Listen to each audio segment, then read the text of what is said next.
Tus ojos divinos encienden promesa de suave dulzura, cual Ibapurú, y hay en tus cabellos perfumado encanto de jazmines blancos de mi Paraguay.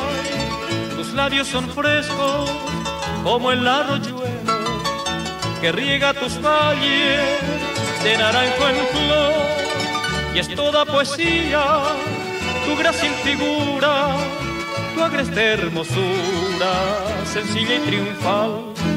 Mujer, yo quisiera cantarte mis versos en ritmo de polka, de huecahuete, y enlazar con ello el tierno te quiero de este prisionero de tu corazón.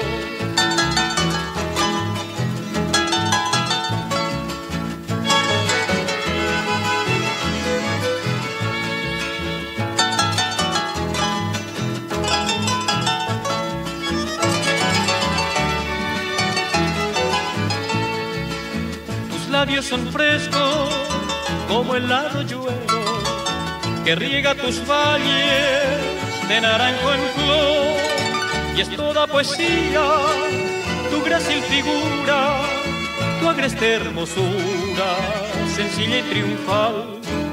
Mujer, yo quisiera cantarte mis versos en ritmo de polka, de huecahuete, y enlazar con ello el tierno te quiero de este prisionero de tu corazón.